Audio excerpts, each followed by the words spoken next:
16 mavzuyimizni o'rganishga kirishamiz. Mavzuyimiz sifat yasovchi qo'shimchalar deb nomlanadi. Ma'lum bir qo'shimchalar yordamida sifat so'z turkubiga oid so'zlar yasaladi. Yozma bajarish uchun 57-mashq. Berilgan sifat hamda otlardan foydalanib, so'z birikmalari tuzing va yozing.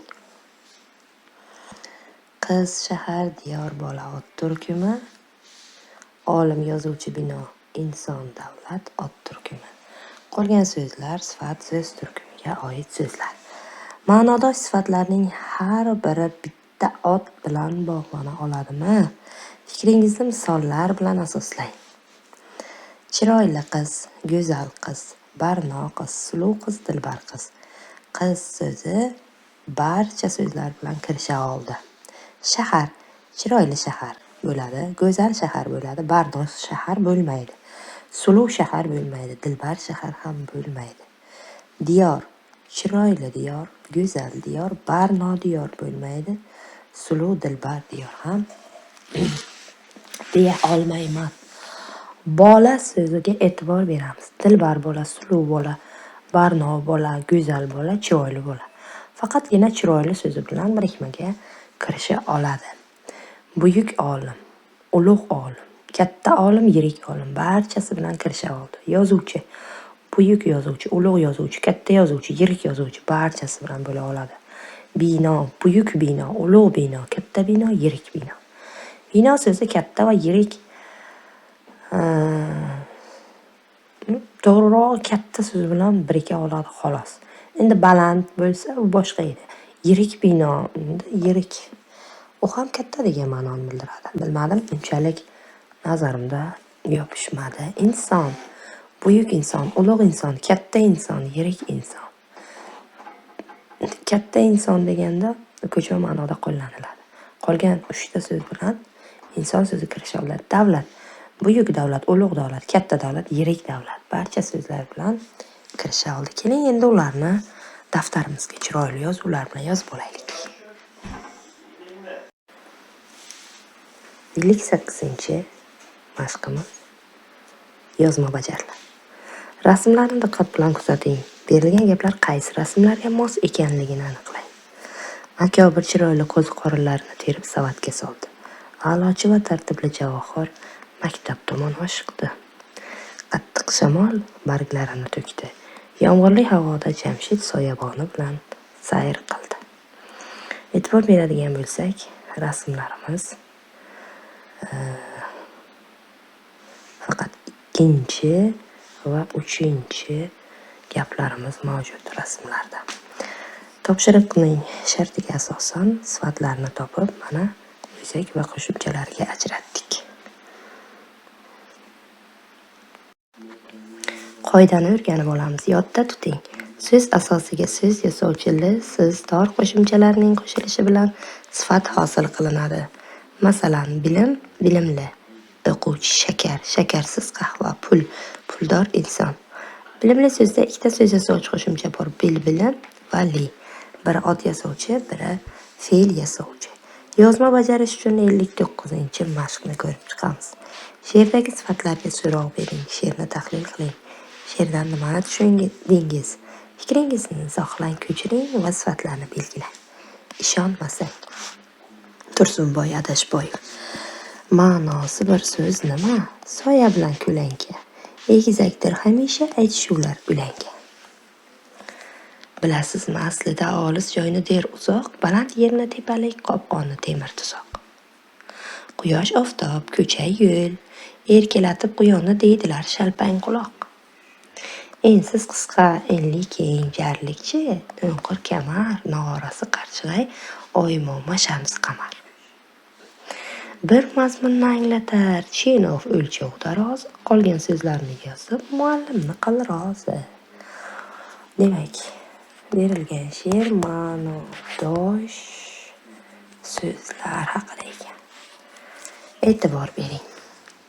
Soya va ko'lanka bitta ma'no, aytishuv bilan o'lan bitta mavzu, so'z olis va uzoq bitta ma'no, baland yer tepalik bitta, qopqon temir tuzoq bitta, quyosh, oftob, ko'cha, yo'l Demak, alohida ikkita guruhga mansub bo'lgan ma'nodor so'zlar. Quyon va shalpang quloq bitta, ensiz qisqa bitta, enli keng bitta, jarlik, o'nqir, kamar so'zlari bitta ma'noni bildiradi. Oymoma, shams, qamar so'zi bitta ma'noni anglatadi. Chenov so'zi o'lchov, tarozi ma'nolarini anglatadi. Mana sifatlarni ostiga chizib mashqimizni yakunladik. 60-mashqimiz yozma bajariladi. Berilgan maqollarni o'qing.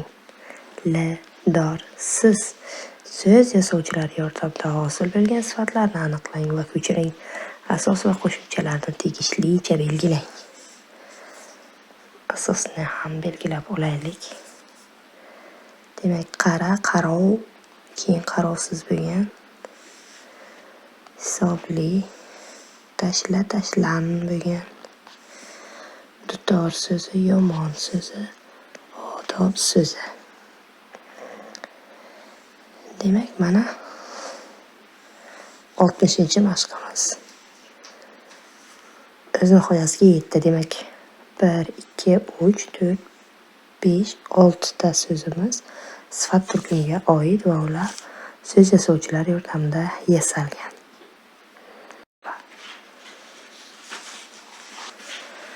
61-mashqimiz uyga vazifa jadvalni to'ldiring va mos so'zlarni qo'yib so'z birikmasi shaklida yozing. Tanlagan so'zlaringizda sifat yasovchi qo'shimchalardan foydalanib ikkita gap tuzing.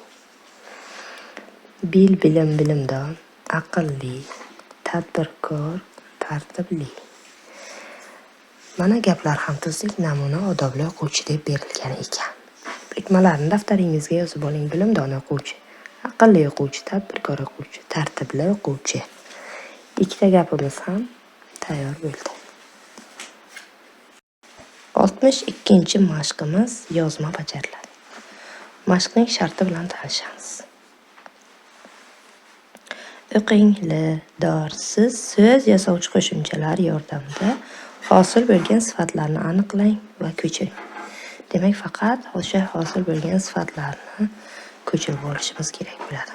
Mashaqqatsiz, mashaqqat va siz, ilmsiz, ilm va siz, mevasiz, meva va siz, yulduzsiz, yulduz va siz so'zlarni mana aniqladik va pastda ko'chirib yozdik. 5 ta so'z ekan. 63-mashqimiz yozma bajariladi. Berilgan chizmadan foydalanib sifatlar hosil qiling. So'z asosiga sifat yasovchi qo'shimcha qo'shing. Gul so'zidan gulli, guldor, gulsiz, gulsimon, sergul degan so'zlarni ajratdik. Hosil bo'lgan so'zlardan 4 ta gap tuzing va sifatlarni ajrating. Keling, bulardan sifatlarni ajratamiz. Guldor, sergul,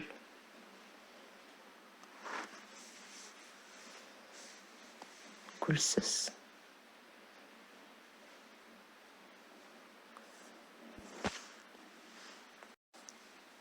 64-mashqimiz yozma bajariladi. 64-mashqimiz so'zni top. Topshirig'ini bajaring. Nuqtalar o'rniga mos sifatlarni qo'yib, gaplarni to'ldiring. Foydalanish uchun so'zlar mayin, kuchli, chiroyli, yengil. Yengil shabada esdi. Mayin qor g'irchilladi. Chiroyli gullar ochildi. Kuchli yomg'ir yog'di. 65-mashqni yozma bajaramiz. Sifatlarga sifat yasovchi qo'shimcha qo'shib yozing. Asos va qo'shimchalarni belgilab, tahlil qiling. Sifatlarning ingliz tilidagi tarjimasini yozing. Namuna gulli, gulsiz, odobli, odobsiz. Demak, gulli, gulsiz, odobli, odobsiz, unumdor, unumsiz, suvli, suvsiz, ishli, ishsiz, tuzli, tuzsiz so'zlar hosil bo'ladi. Mana so'zlarning inglizcha tarjimasini ham yozdik. Endi alohida o'zak va qo'shimchaga yuqoridagi 6 ta juftlikni belgilab olamiz. Mana oltita juftligimizni ham belgilab oldik. Faqat unumdor so'ziga e'tibor beramiz. Unumdor so'zida ikkita so'z yasovchi qo'shimcha bor. Un, unum, so'ngra unumdor. Unumdor so'zining yasalish asosi unum bo'ladi.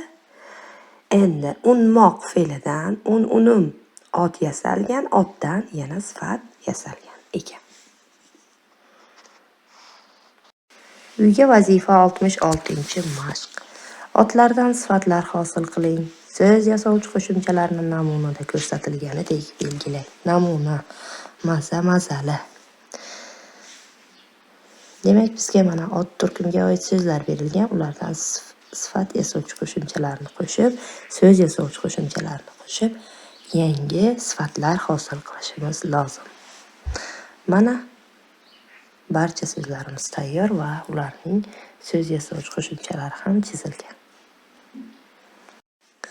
18-mavzuyimiz sifatlarning imlosi deb nomlanadi. Imlo bu yozish demakdir. Demak, sifatlarni qanday yozishimiz mumkin? Sifatlar yasalganda qanday o'zgarishlar ro'y beradi? Mana shular haqida mavzuyimiz doirasida sizlar bilan ba'zi bir bilimlarni o'rganamiz. Yozma bajarish uchun 67-mashqimizni ko'rib chiqamiz. Demak, so'zlar tarkibidagi o'zgarishlarni bilib oling, ko'chiring. Sifatlarning asos va qo'shimchalarini belgilang. Bizga sifat berilgan, demak, qayna, q so'z yasovchi. Quna, q, porla, q. Endi e'tibor beramiz. So'zlarga qo'shimchalar qo'shilganda a unlisi o'ga almashmoqda. Qayna qaynoq, quna qunoq, porla porloq so'zlari hosil bo'lyapti. E'tibor bering. Qaynamoq fe'l so'z turkumi, qaynoq sifat turkumi. Qunamoq fe'l turkumi, porlamoq fe'l turkumi. Qunoq qanday sifat, porloq qanday sifat. Demak, fe'ldan q qo'shimchasi hosil qilyapti bizga sifat turkumiga oid so'zlarni. E'tibor bering. Qo'shimchalar o'zidan oldingi so'zni talab qiladi, shu sababli chiziqcha bilan yoziladi. Keyingi topshirig'imizga o'tamiz. Sifatlarga mos otlar tanlab 6 ta so'z birikmasi tuzib yozing. Mana 6 ta so'z birikmasini tuzib yozdik. 68-mashqni bajaramiz. Juftlab berilgan so'z birikmalarini o'qing, ma'nosidagi farqni ayting. Tiniq suv, tiniq suv. Yashil qir, yam-yashil qir. Oq ko'ylak, oppoq ko'ylak. Katta bola, katta bola.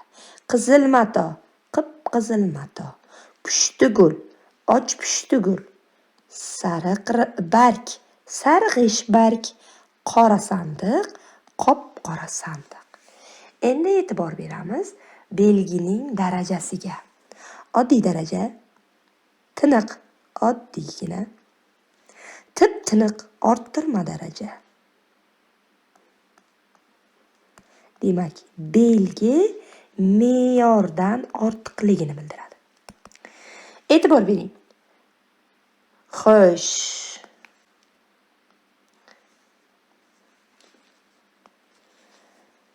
Orttirma daraja, orttirma daraja, orttirma daraja, orttirma daraja va qop-qora ham orttirma. Endi ikkita sifatchi yo'q. Och pushti. Pushtidan sal pastroq rang. Sarg'ish barg, sariq emas, sarg'ish, sariqqa yaqin demak bular. Ozaytirma daraja bo'ladi.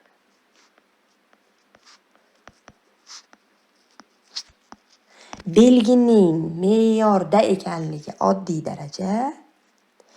Me'yordan past ko'rsatkich bo'ladigan bo'lsa, ozaytirma daraja. Me'yordan ortiqligini esa orttirma daraja bildirar ekan. Ko'chiring, sifatlarning yozilishini yodingizda tuting. E'tibor beradigan bo'lsak, katta chiziqcha bilan yoziladi. Qip-qizil chiziqcha bilan. Och pushti esa ajratib yoziladi. Sarg'ish alohida bitta so'z. Qop-qora sifatimiz ham chiziqcha bilan yozilar ekan. Qoidani o'rganib olamiz. Yodda tuting. Belgini kuchaytirib yoki ozaytirib ko'rsatuvchi sifatlar quyidagicha yoziladi.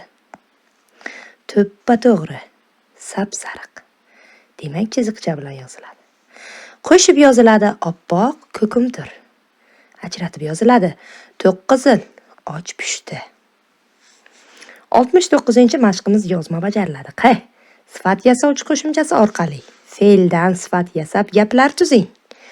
Ushbu gaplardan qisqa matn tuzing.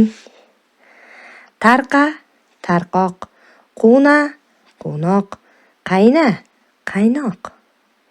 Keling, endi tayyor bo'lgan matnimizni ko'rib chiqamiz.